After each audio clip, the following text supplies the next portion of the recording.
Greetings, greetings, greetings, everyone. How are you? This is Uncle V. You are watching the Uncle Vigilante channel, and I have with me this morning for a coffee break, Todd Lewis. And you'll note that we have changed this from Tech Talk with Todd Lewis to Crypto Coffee with Todd Lewis. Because why? It's early, man. It's early. Way to start your day with a big cup of Epic. A big cup. And, as you guys know, that Todd Lewis is wont to wear T-shirts that, are historical. And let me see, what are you wearing today, Todd? Metallica. Just a modern Metallica shirt. Metallica. Well, here, let me show you mine, because we have the dueling banjos things going on. Why don't you read it out loud? You had me at "we'll make it look like an accident." So yeah, I guess is there an Epstein coin now? I guess, is that what this is supposed to be? Doesn't that these kind of shirts are so fantastic. And last week I was trying to think of the name, Todd, of the T-shirt place that I go to. So I'm happy to announce that Crypto Coffee with Todd Lewis now has a sponsor. We have a weekly sponsor, and it is the best T-shirt place. I reached out to them. I said, hey, we're going to be featuring a lot of your T-shirts. Will you sponsor the show? Now, I got a voicemail, but I'm just an assumptive guy, so I'm assuming that they said yes. So that makes sense. Based on that, I mean, we haven't figured out the revenue split between you and me, of course. But let me share my screen, because I really think other people should know this exists. And each week, maybe we can go enjoy a few of these, just to get people in the channel, in the chat. So this is called Roadkill T-shirts. And I ate some pie and it was delicious. Nice. I like this one. I hate it when the voices in my head go silent. I never know what they are planning. That's very Fight Club. Yeah. I see no good reason to act my age. I've worn this before. I hate being bipolar. It's awesome. This one, we won't say that out loud. But I was gonna wear my dog thinks I'm cool, Todd, but I didn't, because when I walked upstairs, I have 2 stories in my house. My top floor has all white carpet. Apparently, while I was gone yesterday, my big dog Zammy, he's a giant 125-pound dog, decided that he was going to bless me with diarrhea all over everywhere. So I don't think my dog is cool anymore, so I'm certainly not going to do a 180 on that. So Zammy, I'm sorry. So, hey, a couple of announcements. First of all of you who are aware of Epic Cash and have been awake for a while have known that our branding is second to none. Visually, it just is amazing. You should also know that it's a gentleman named Spencer out of the UK who does all of that, and he does all of our video work, and he's just amazing. But really good work. He's great to work with too. He's amazing to work with.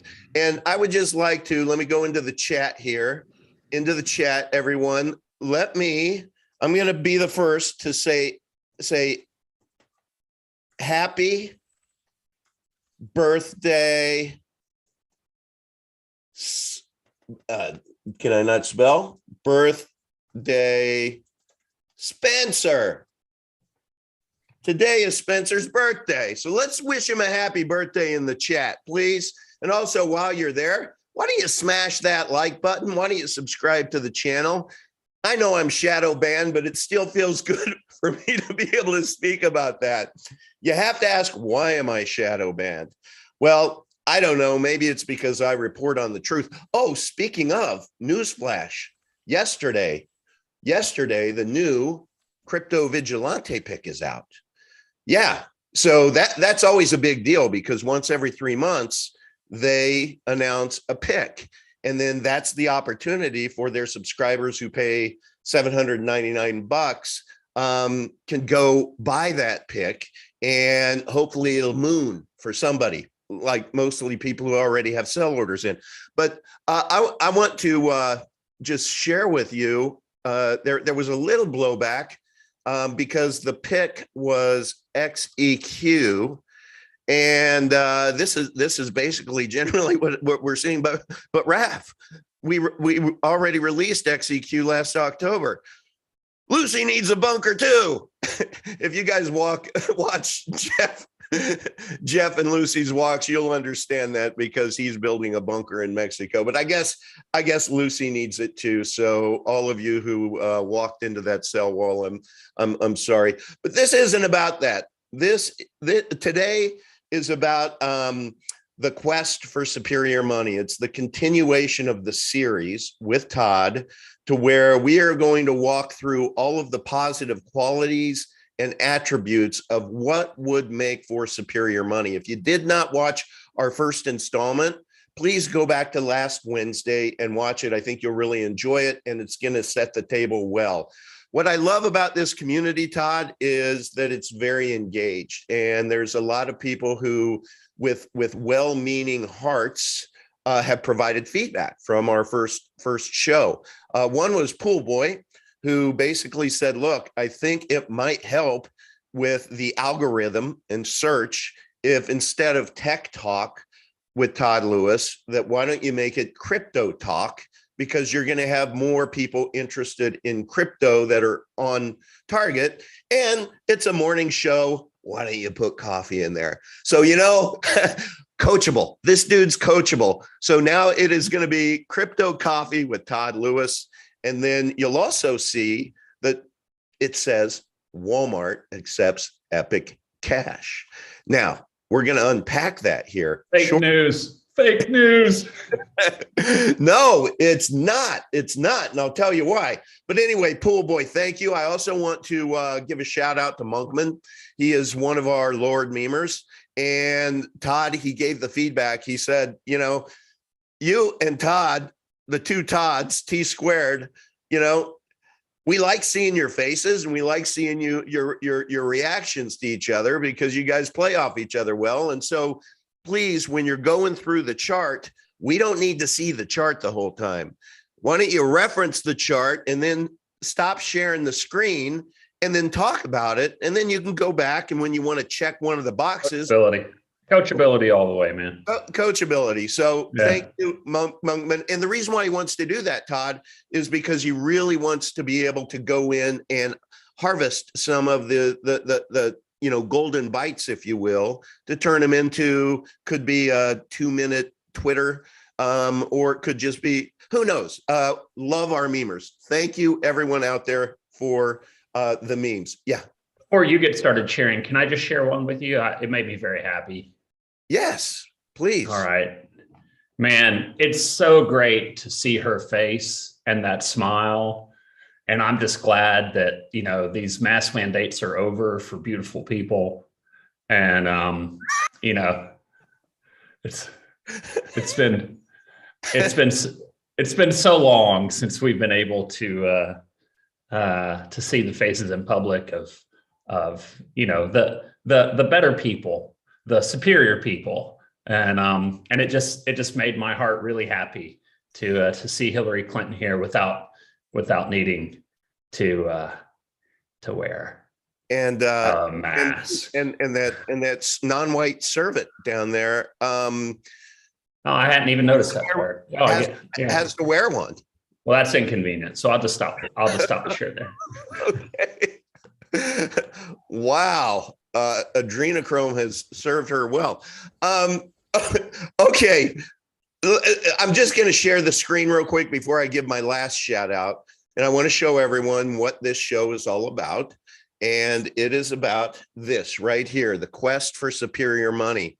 What we have decided to do, instead of basically battling other projects, let's just sit around the same table and, like good agnostics, let's just go through the qualities of superior money.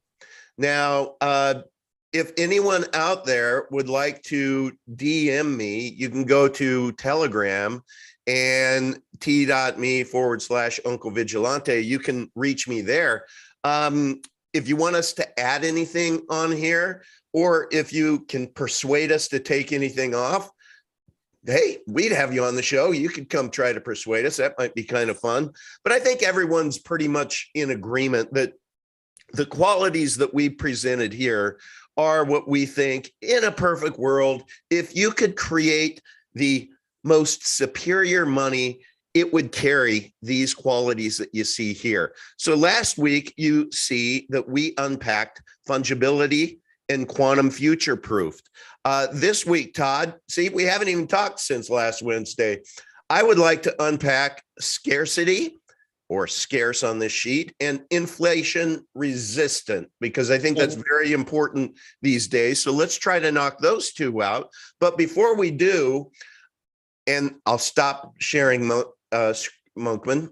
Let's pull a Monkman here. That means stop sharing. But before we do, I want to give my third shout out. And the third shout out is to a person in my life who has probably had more impact on me than anyone. Brady. Tom Brady. and it is my boss. He's been my boss for 25 years. I have a couple of them. They're partners. One is the mad scientist, and then there's my boss, Rich, who is that voice of reason, the guy who is just the wisest person I know, who assesses and then wisely offers, up for consideration, coaching or feedback or whatnot. So I got two nights ago, I got this text from him. Okay. So first of all, I know he knows about Epic Cash. Didn't know quite how much he'd already invested in it, but good on him. He's a smart man because he gets it. And again, he's the smartest businessman I know. Has 22 portfolio companies. Many of them have had multi-billion-dollar exits. The guy is just a rock star. I love him very much, and he knows that. So he sent me this. He goes, Toddy, just listen to your 429 live stream and had to tell you, I really like the attribute/qualities angle that you and Todd are presenting. Not combat, just looking for agreement on what defines superior currency. I like it because the macro challenge really is mass adoption. So as you and Todd go through the positive attributes of the ultimate superior currency, I'd love for you to think about it through a different, more relatable lens. People understand Visa, MasterCard, Discover, Amex, PayPal. Let me do a little screen share here because I think it's apropos. There we go. Think about almost every major retailer you walk into. Those payment stickers on the door? What might earn Epic Cash, the right spot on those stickers within mass retailers like Walmart or McDonald's or your favorite grocery store? Simply, why is Epic's technology the right tech to be adopted as the world's ultimate form of currency, used by the masses, chosen by the largest commercial players in the world? Why should they accept Epic Cash like they accept PayPal, Visa, cash, gift cards, etc.? Why Epic Cash over Bitcoin or Monero or Ethereum or Doge? Why is Epic Cash one of those little stickers on the door of the store right under the Amex and Discover stickers? Did I say I destroyed that? Why isn't Epic Cash one of those little stickers on the door of the store right under Amex, Discover, and the Discover stickers? So what you're seeing right now, he's saying, why don't we add one at the bottom that's Epic Cash? Maybe by next week, we'll have our meme lords create that just so that we can visualize the future. And he finishes with this. I'll finish. I'll finish, Monkman. Persuade the world of that, Uncle V, and you just might find that you catch that parked car because it's sitting there waiting to be persuaded. So now you guys can appreciate why he is the most important business person in my life, and he is just one of my, Todd, you have 5 fingers, and I think that we're all lucky if we can look back in our entire life and we can say that we have 5 true friends on our fingers, and Rich is definitely one of them. He's the thumbs up one, Okay, so let's see. If I ever make that list, I'm guessing I'm going to be the middle finger. So, Todd Lewis, love you, man. love you too, Uncle. Oh, good morning, everyone in the chat. We're not reading it, but you know that if we could, we would, but we aren't. So talk amongst yourselves and enjoy. Let's see. Somebody wants to. Zoom would like to control this computer. I was just trying to turn off the screen share. Am I? Wait. There you go. Oh gosh, I wasn't. Wow. Okay, Monkman. Sorry about that. Okay, so that just kind of sets the table. We have happy birthday to Spencer. We have happy TCV day to those who pay the $7.99 for the same pick. By the way, I cannot knock Raphael and their team for giving the same pick, because if you go back over the last year, I have my subscription service too to this channel, and you get what you pay for. The monthly investment is $0, but you will find that my pick is very consistent every single month. Sometimes weekly, I come out with a new pick, and it's always Epic Cash. So, what's your pick this week, man? It is the sign is EPIC. You can find it on Bitmart or Vite multi-wallet exchange. But yeah, I really like the coin a lot. Speaking of, rumor has it, Todd, that it is part of a quest that we're going through. And so I wanted to screen share this, and I have I know I'm going to put my arrow right on stop share. So once we do this, Monkman, I'll just knock it off. But let's go over here. Actually, I can't do that. And we're going to talk about blah, blah, blah. Scarcity. Can I take a whack at Walmart first?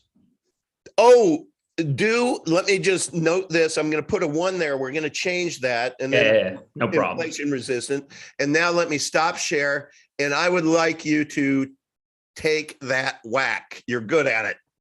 Good. Love you too, man. You're my number 1, bro. Yeah.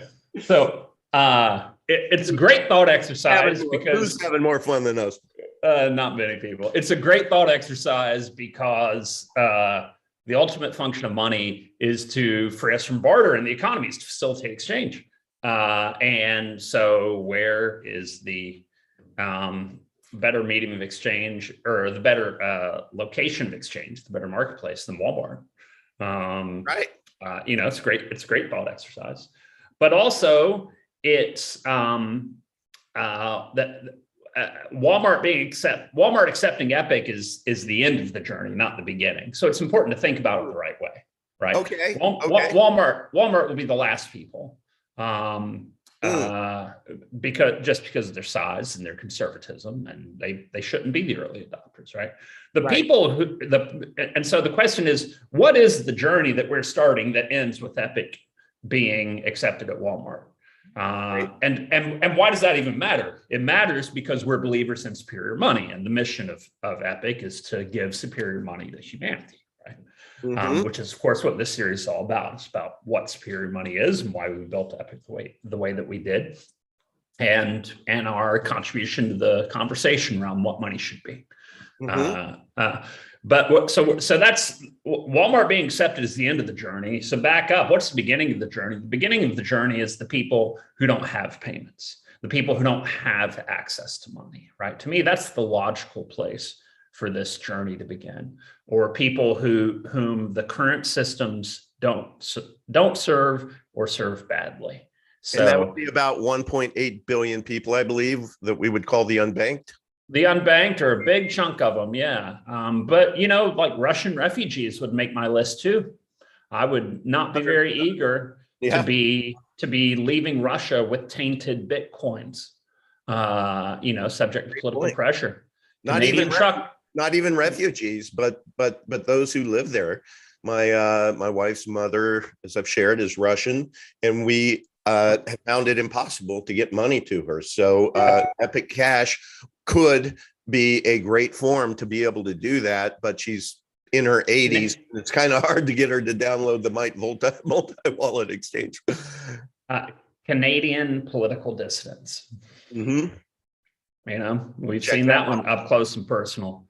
Yeah. Venezuela, Argentina, places with functional banking systems, but where it's really abusive and going very, very badly, right? All of these are opportunities for people who need good money. And it seems to me that that's the place to start. Yeah. And then work upwards in the economy. Can I ask you this? Because here's you and I are going to go back and philosophize about a little bit of that, but I hear that, right? But what we know now about Epic Cash, where it lives today, is that there's just, generally a lack of liquidity, right? So people mine the coins, people dump the coins, but there just aren't a lot of buyers. We thought there would be a lot more buyers by getting on the Bitmart exchange, but that has been very underwhelming. But it's nice that we're on a KYC exchange, and it's a major one. And I think as we increase awareness about Epic Cash, that's going to be kind of an easy go-to place for people with USDT to be able to just exchange and get some Epic Cash. But when you think about the unbanked, they're unbanked because they don't have anything to put in the bank. so to be able to acquire that's not well when you say that, it's not because they're poor, and it's not because they don't have money. Okay, this is good. This is a good conversation. Let's talk about it. Because in my mind, I'm like, okay, let's help all of the kids that Mustafa's trying to help out there who, they can't rub two nickels together. So Epic Cash could be great for them, sure, but how are they going to acquire it and buy it? And we certainly need to build more on-ramps. And atomic swaps are the path to that. That's a major feature on our development roadmap. But I think it's important to think about this the right way. It's not that they're unbanked because they're poor. In large part, they're poor because they're unbanked.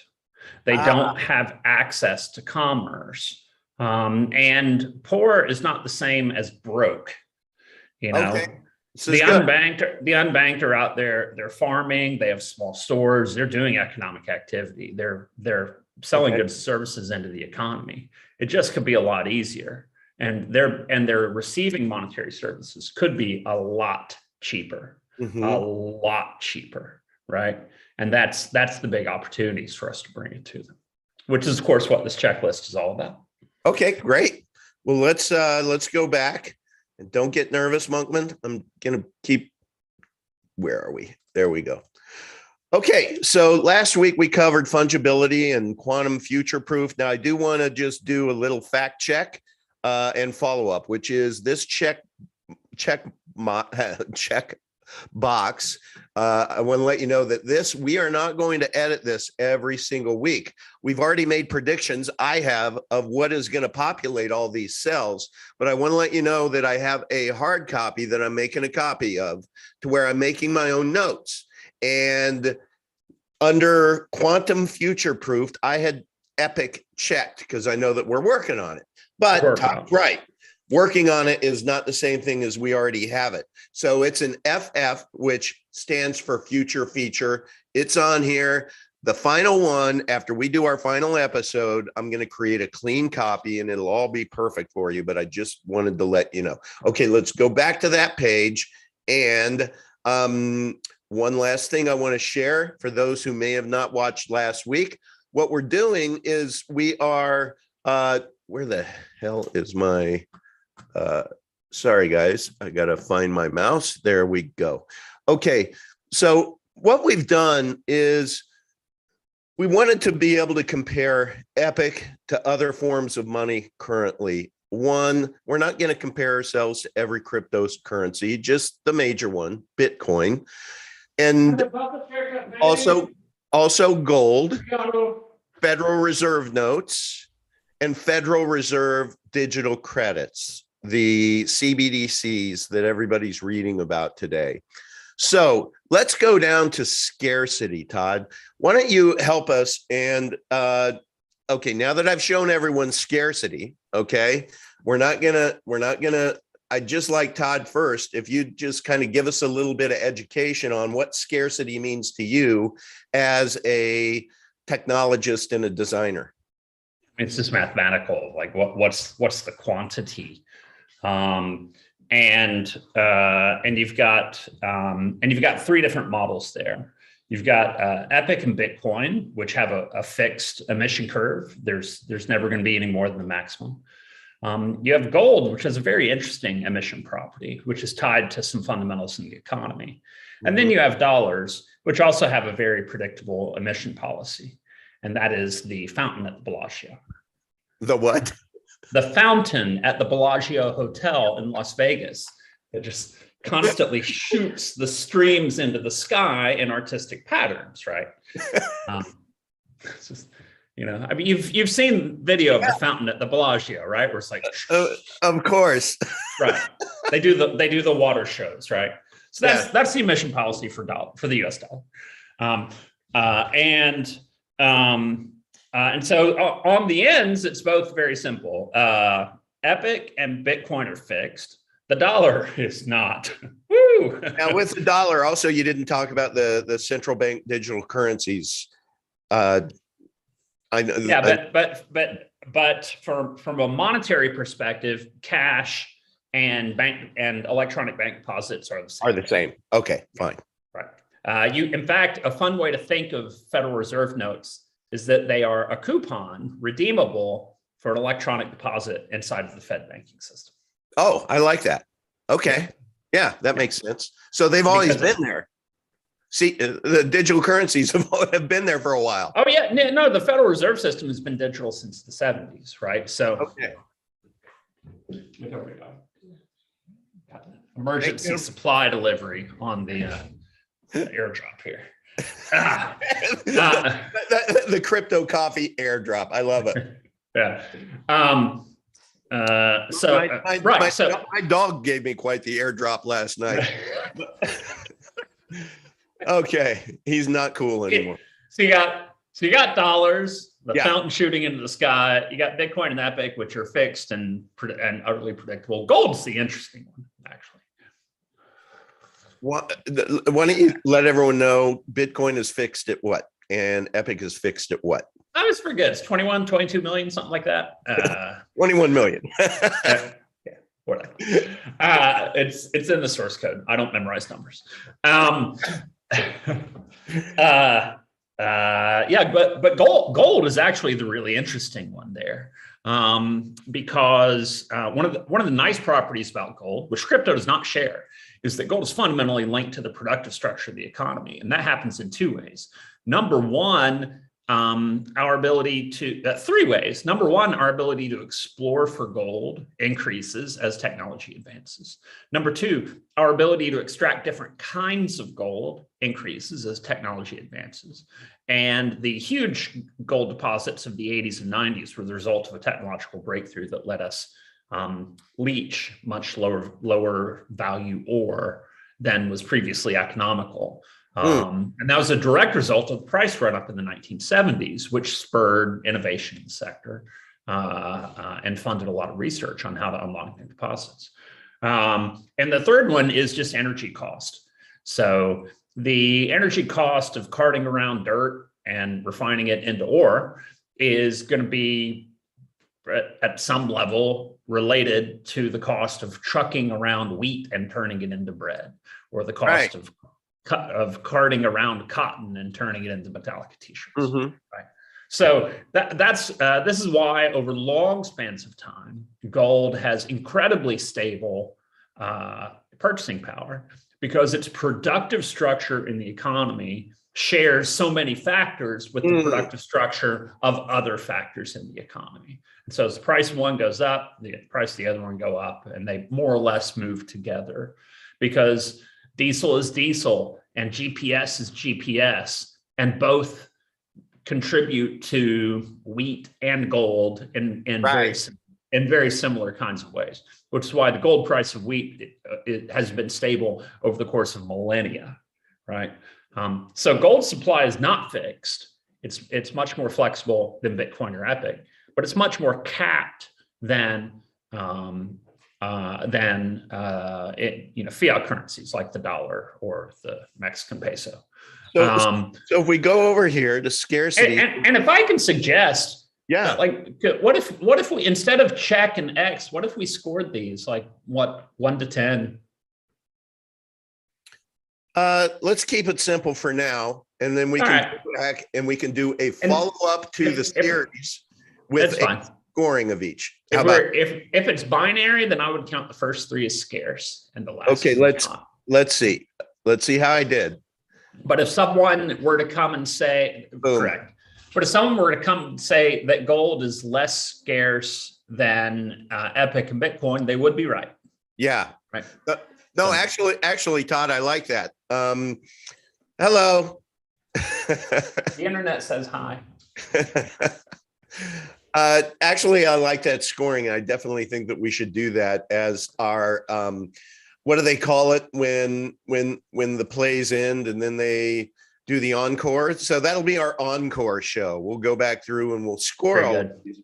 And I think that'll be a great exercise as well. So that'll be the master's class of the crypto coffee. So if we go back here, all right. So anything basically in comparison, bottom line is Epic has the scarcity that you would want in your quest for superior money. So it was built in on purpose with intent. Okay. So if we go and we share the screen again, and we take a look at inflation resistance. Now, what you were just talking about with the scarcity was the cost of gas and everything that's required to be able to haul around, whether it's wheat or drill for gold or whatever. When give us a lesson on inflation first before we can talk about what inflation resistant is. Give us some examples, some real life examples, so that people can fix it in their mind how inflation really is impacting their buying power on an annual basis in a pretty big way, and I think people are feeling it now. Yeah, the word inflation has been kind of misused, and I think a fair bit of that is intentional, as the people who profit from the inflation and who drive the inflation try to be obfuscatory about the nature of the inflation. Inflation does not mean rising prices. Inflation means a rising money supply, right? Oh. So it's the supply of money which is inflating. Right? Because think about inflation. Prices don't really inflate because the price is a measure. The stock of money is a thing, whereas the price is a measure. And so the stock of money, the quantity of the money increasing, is what inflation means. And this is the old Austrian adage that inflation is always and everywhere a monetary phenomenon. The reason for inflation is monetary. Oh, wow. That right. it just Austrian economics, dude. Sorry, I had to get that in. Okay, so can you give I haven't seen a ton of the crypto vigilante work, but Berwick in general often does good work talking about Austrian economics. Well, I've liked more than a few things he's done about Austrian economics. I love his walks. As people know, the only thing I did not like was the orchestrated couple of pump and dumps that I reported on. But this isn't about them. They're in the rearview mirror. Somebody just sent that little slap to me. You just dog diarrheaed all over my beautiful white carpet of being civil towards them, man. Well, I'll be civil right there with you. I love Jeff Berwick. I love his take. When I go on my cigar walks, he is my go-to, absolute go-to. And he's obviously associated as the marketing arm of TCV, but he's not the one that's making the picks. But he'll get things chummed up really, really well. Berwick often does very good work on Austrian economics. Yes, there you go. I was waiting for you to say that. Thank you. There we go. Thank you. Could you say that one more time for Monkman? Berwick does great work on Austrian economics, and I've enjoyed more than a few of the things that he's done over the years. It's great stuff. Me too. And to that end, inflation. Inflation is always and everywhere a monetary phenomenon. This is the path to monetary enlightenment. And so when the White House press secretary comes out and says, "Oh, this inflation is really dreadful," and damn that Vladimir Putin for creating it, like you can just try not to spurt coffee all over your monitor, right? Wow, I just got it. So you're telling me that our creating 80% of all money supply in the United States over the last 2 years, in comparison to all of the years before, 80%, where we created that new money, we inflated that new money, we entered that new money into the system, that is Putin's fault. That's half of what Putin's responsible for. Okay. There are two parts to it. Not only was the money supply dramatically increased, but the money was then taken and given people to subsidize them into not producing as many goods and services into the economy. Oh, okay. All right. Not producing goods and services was the price of admission to the free money game. Yes. Okay. Okay. Now we're cooking with gas. Now, and I'm not even expressing an opinion on whether that was a good idea or a bad idea. I'm just noting the fact. The people who received the money were the people who formerly had been producing goods and services and who now were not producing goods and services. Okay. That seems to me that would create kind of a supply issue long term. Well, so we had more money into the economy, and then we had fewer goods into the economy. And prices are the ratio between money and goods. Mm-hmm. So we're increasing the numerator and we're decreasing the denominator. And when you take the ratio starts to do this number. And that's what's Putin's fault, man. I've felt it all along. I mean, it's absolutely when I became a crypto newbie and I started looking at inflation and inflation resistance and trying to unpack it, I just had nightmares every night. And it was Putin dancing, jumping over the moon every night because I just knew it was his fault. So let's talk about Epic, Bitcoin, gold, Federal Reserve notes, and Federal Reserve digital credits as far as being inflation resistant and why. Let's start with the story is almost exactly the same as scarcity. Okay, because inflation is an increase in the supply and scarcity is the limitation on the supply. So it's almost exactly the same. It's the same for 3 out of the 5.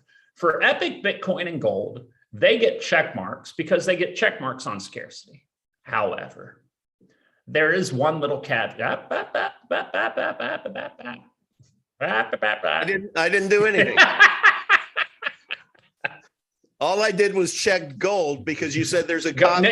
Gold is good. Those 3 definitely inflation resistant. Okay. Okay. And again, similar to previously, Epic and Bitcoin are more inflation resistant than gold is. because if you pump the price of gold high enough, you will stimulate new supply.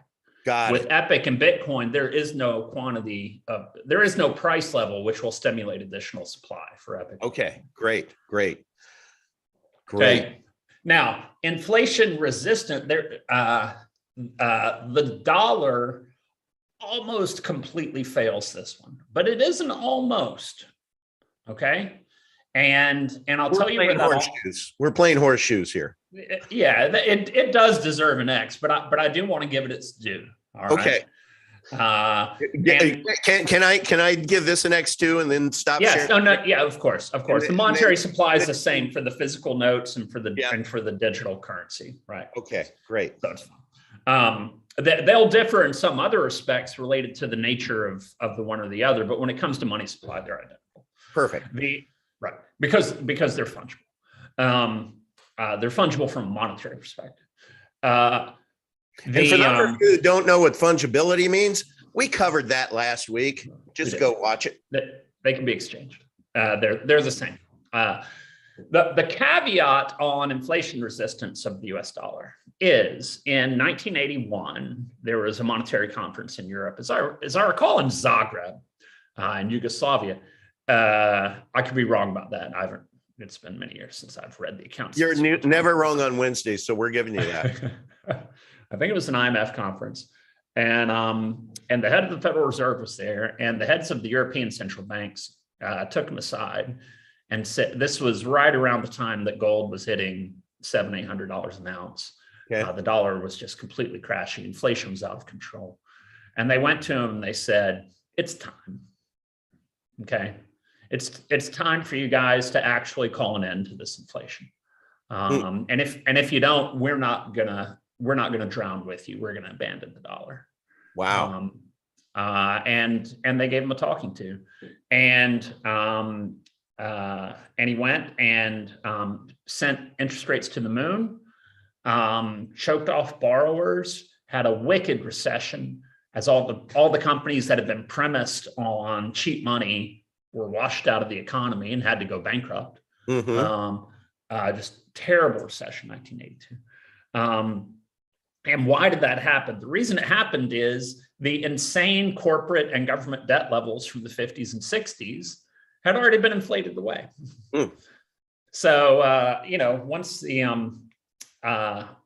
once the criminals have staged their getaway, you no longer have to keep the doors locked and the alarms going. You can go back to normal, right? Wow. And so it is within the capacity of the Federal Reserve System to reset itself and to stop inflation when they choose to do so. And when they're going to choose to do so is when corporate and government debt levels are back to acceptable levels, once the inflation has served its job, And the great lie is that the inflation is accidental, or that they're confused about where the inflation comes from. They know exactly where the inflation comes from. They're the ones who created it, and they know exactly what they're doing. They're benefiting themselves. And once that's done, they will stop the inflation in order to preserve the game for the next generation. Interesting. So in these times when they know what they're doing and they're doing it really well, can you just speak to whether it's Bitcoin or Epic Cash or cryptocurrency in general, the importance of being able to hold the right coins through these very difficult times? Is it a counterbalance to what these people who know what they're doing are indeed doing? There's no question that you don't want to pivot back into the fiat currencies until the end game of the inflationary cycle, until a time like 1948 or 1982, when interest rates are high, when the money supply is actually declining or is rising very slowly, and when they are eliminating the inflation from the system and resetting the currency. Mm-hmm. And anyone who rides fiat or fiat denominated debt instruments through that macro cycle is just going to get destroyed, wrung like a wet rag. the joke in the 70s was that treasury bonds were served as certificates of confiscation. Wow. They were the paperwork for the money that you had so generously donated to the federal government. So really, somebody who, is heavily denominated in fiat currency, the real diversification isn't whether you should be investing in Apple or Amazon or any of those. The real diversification is whether you should invest in metals, gold, silver, as a hedge, or cryptocurrencies, which are, would be ultimately considered superior money that can stave off inflation. And I love both for different reasons, right? Gold. I love gold. Yeah. I love gold. I like Bitcoin. I have my problems with it. I think we can do better, but I don't, I'd rather be in Bitcoin than dollars. Woo! Hey, look, right now it is way more accessible, and it is a great on-ramp to be able to get into cryptocurrency. And of coins that have peaked, it's absolutely my favorite. Yeah. Boy, what would Bitcoin have to do to 10x with their market cap? Go to 10 trillion, I think. It'd be difficult. And what would Epic Cash have to do to 10x? Go to 200 million? Just rewind that back, Monkman, and play it again, because people will probably miss what I just said. But you bother me sometimes with that kind of talk, because I got to tell you, man, and maybe I'm just an idiot, and oftentimes I am. My wife reminds me of that on a regular basis. But love you, but like to me. And you know this, you ask me, hey, Todd, how about the Epic price? I'm like, what Epic price? Like, exactly. Yeah. I got no idea what the Epic price is. Yep. If we just focus on making superior money and on solving the problem, right? Yeah. And part of that is, a big part of it is spreading the good word, which you run circles around me at, in terms of carrying these messages out and helping communicate it. And just advancing the conversation about what does good money look like, and why do we think Epic is a good candidate for it, right? Which I deeply believe it is, right? I do too. I have to share with you. I have to like if you're my priest or pastor or whatever, I want to go into the confessional with you and say that since you and I first started talking about this project, the one that we're doing now, and since I went in and I really took a deep dive on thinking for myself what the qualities were and reaching out to the community and gut checking it, and then coming back to you and gut checking it. We got so much great contribution on that too.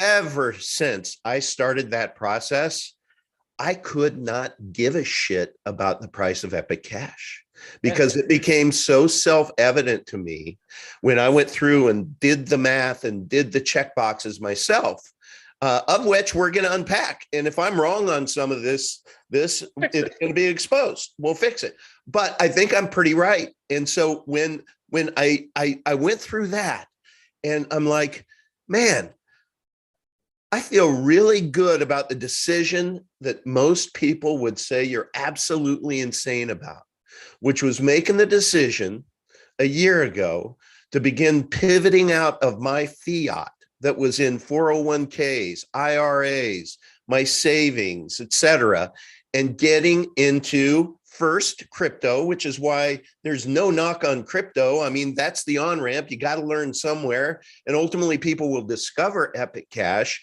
but then ultimately into Epic Cash. And once I did, man, I was focused on the price all the time, and it would go up, up, up, up, up, up. And then we had the retrace and everything. And, when we're at the levels that we are right now, it's like people can be a little hangdog and everything, but I hope not. I hope people just continue. I remember a penny. What's that? Yeah. I remember a penny. Right. Right. That's a perspective, people. Right. And when people take a step back and stop looking at the daily price and thinking about when moon and all of that. When you just sit back. What is the better payment technology than Mimblewimble? And who's pursuing it better than us? Very true. And I think that that's very important. If you can please speak to my good friend and the gentleman I work for, Rich, about Mimblewimble and address his question. Ultimately, when you think about our end game of retail, right, of being able to be one of those stickers on there, why does Mimblewimble help us, or at least give us a shot at getting there?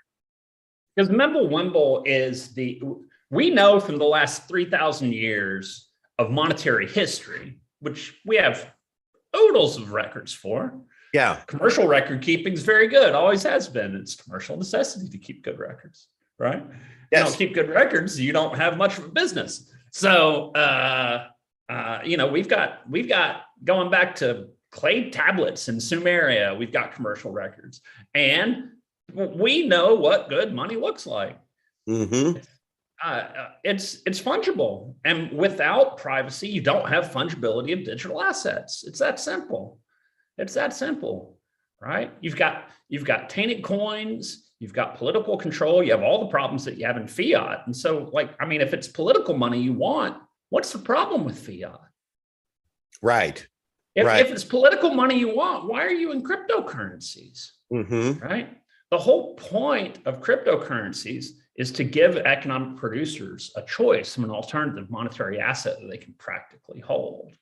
And for that to happen, for it to be a proper monetary asset, it has to be fungible. Mm-hmm. And we know that as well as we know the sun's going to rise tomorrow. Right. Yeah. And this is one of the questions when you're trying to make sense of a complicated world. Which things do you really know? Right. Yeah. Which things do you really know versus which ones are just normalcy bias, or they're correct circumstance, or they're random, right? Or they're assumptions that everybody shares. You've got a lot of social influence, but they're not necessarily true. Versus which things are really true. This is something that's really important in engineering. If we make assumptions about things that are true because all of our peers agree about it instead of out of rigorous analysis, then we have a mess on our hands, right? We do. Yeah. So you have to have fungibility for something to be a proper monetary asset. And if you don't want fungibility, if you want political control and censorable money, then just stay in fiat.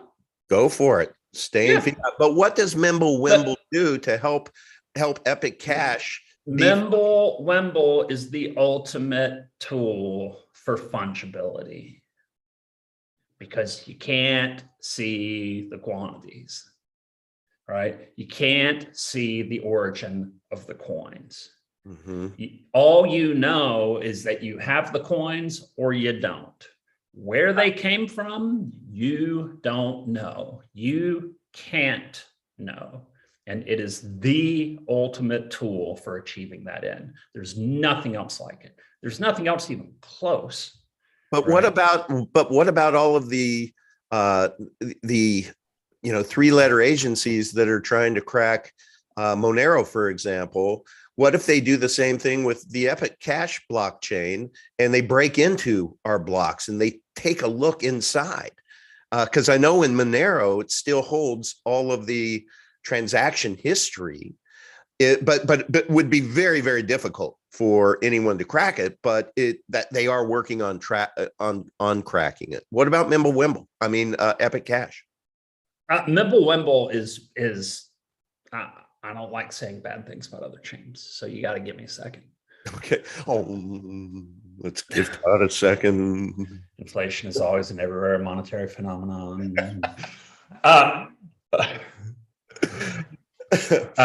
Mimblewimble is the simplest and therefore the strongest of the privacy protocols. Okay. All right. There is no replacement for simplicity in terms of having a solution that you can depend on.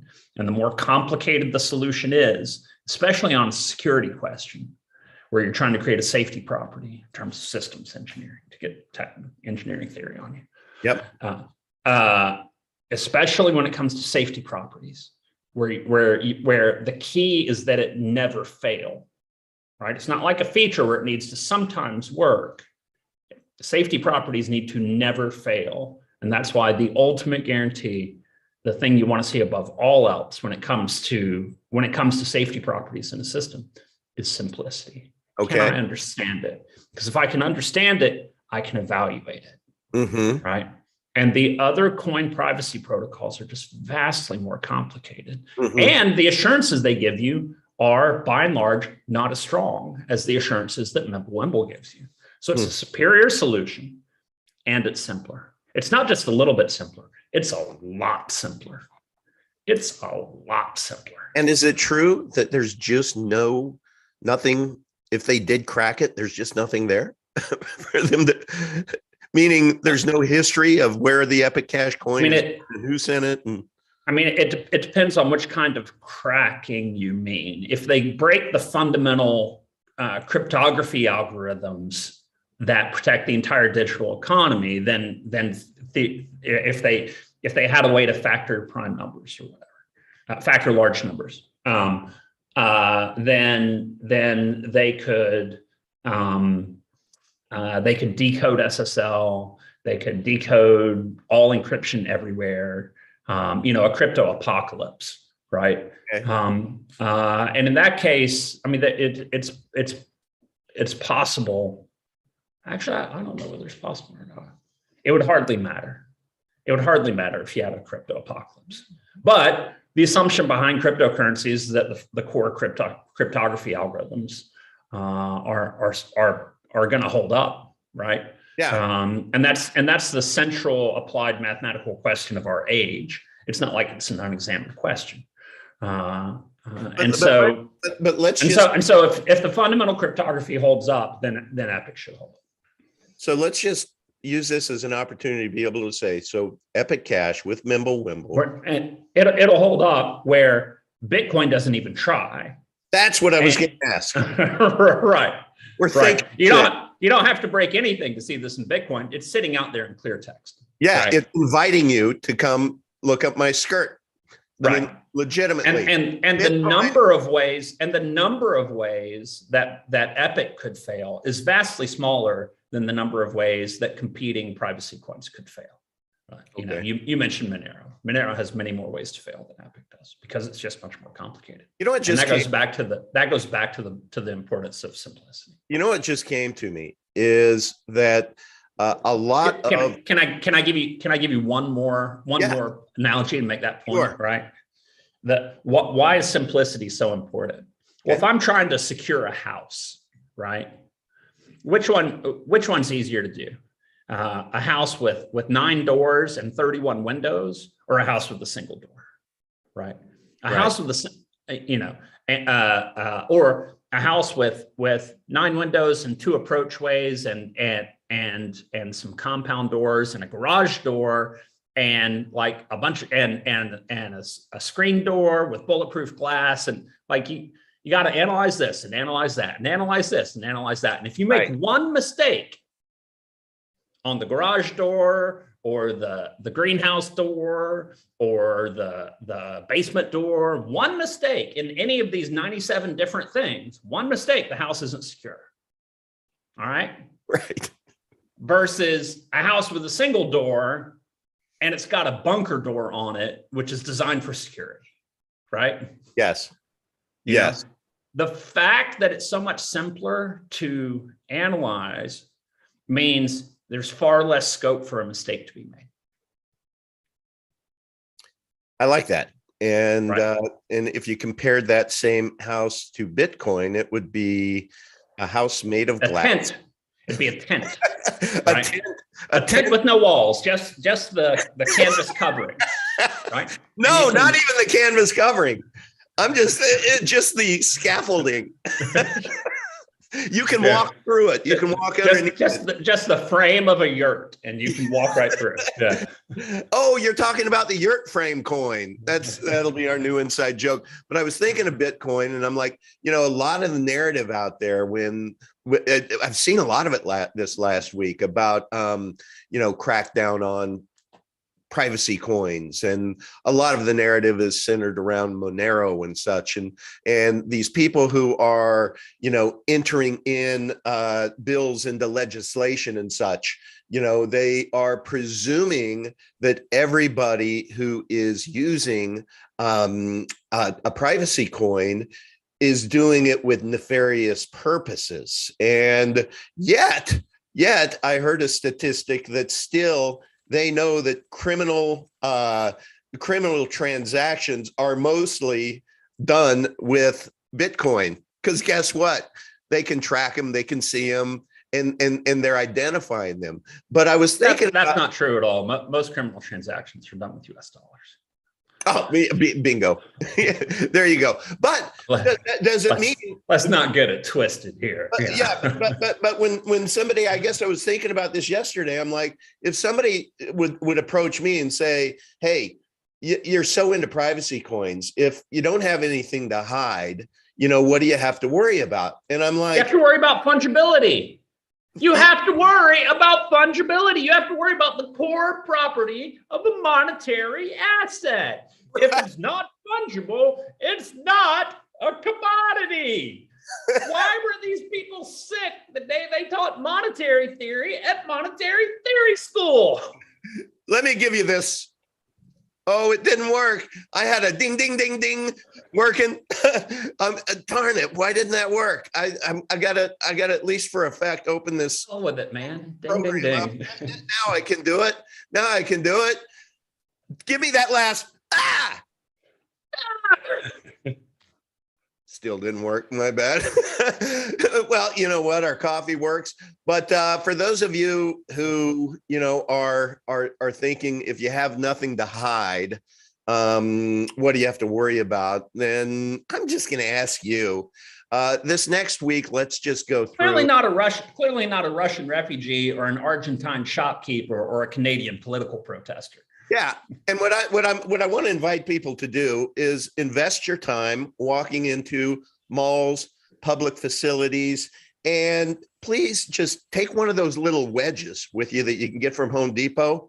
Open the bathroom door, open the stall door, put the wedge down, and I want you to go ahead and go to the restroom, number one or number two, with the doors wide open.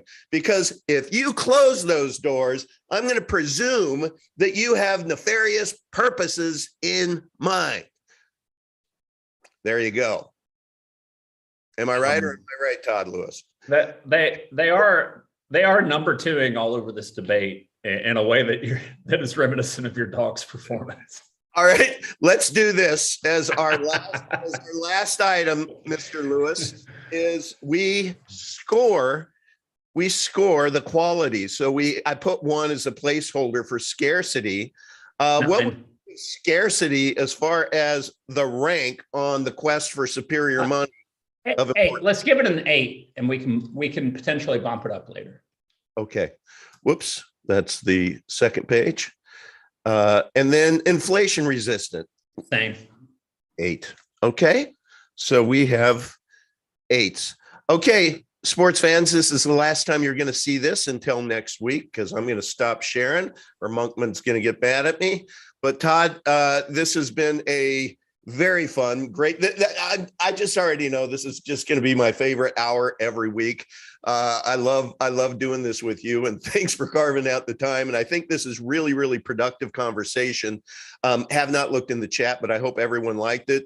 Got a couple of, is it number one fingers or a middle finger in the chat? I thought Mike Freeman and Epic Rising was both giving us the number one because friend number one, man. Because we're number one. And if you don't get that by now, go back to the beginning of this live stream and it'll all make sense out of you. But Todd, anything else that you got to say other than you have a sick kid and you have dad duties? Fungibility, man. Fungibility. Fungibility. It's all about the funges. The funge famunda. I'll see you next week, man. All right, we'll see you. Adios. I'm going to try to do my best and just kind of smile at the end of it, because everybody says I always cut things off too soon. So I'll look like an idiot here right now. Have a great week. Cheers. Looking like an idiot right now. But I hope you guys are happy that I'm looking like an idiot. All right. Love you guys.